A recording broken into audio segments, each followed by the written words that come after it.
বিশ্ব পরিবেশ দিবসে একটি গাছ মায়ের নামে কর্মসূচি মুরারি 1 বিডিও অফিসে বিশেষ উদ্যোগ।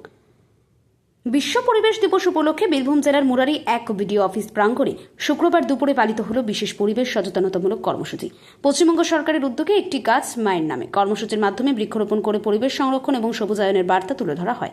এই বিশেষ অনুষ্ঠানে উপস্থিত ছিলেন মুরারি 1 নম্বর ব্লকের আধিকারিক HM রিয়াজুল হক, 294 বিধানসভার বিধায়ক ডক্টর মোশাররফ হোসেন, পঞ্চায়েত সমিতির সভাপতি বিপ্লব শর্মা, সহসভাপতি আফতাব আহমেদ, যুগ্ম বিডিও হাসানুজ্জামান শেখ, কর্মাধ্যক্ষ ফাল্গুনী সিংহ বিএল, আরও জয়ন্ত ভর, বিএলডিও অচিন্ত মাহান্তি, পিডিও বিকাশ চ্যাটার্জি, BDMOH পিনাকি ভট্টাচার্য সহ ব্লক প্রশাসনের অন্যান্য আধিকারিকেরা। এছাড়াও অনুষ্ঠানে অংশগ্রহণ করেন বিশিষ্ট সমাজসেবী উদয় শঙ্কর ব্যানার্জি, হেমন্ত ঘোষ সহ এলাকার বিশিষ্ট সমাজসেবী ও গণ্যমান্য ব্যক্তিবর্গ। অনুষ্ঠানের বক্তারা পরিবেশ রক্ষা, বৃক্ষরোপণের গুরুত্ব এবং আগামী প্রজন্মের জন্য একটা সুস্থ ও সামাজিক সবুজ পৃথিবী গড়ে তোলার প্রয়োজনীয়তার উপর জোর দেয়। পরিবেশ সচেতনতা বৃদ্ধি এবং সবুজ পৃথিবী করার লক্ষ্যে কর্মসূচি সমাজের সর্বস্তরের মানুষকে আরও বেশি করে বৃক্ষরোপণে উৎসাহিত করবে বলে আশা করা যাচ্ছে।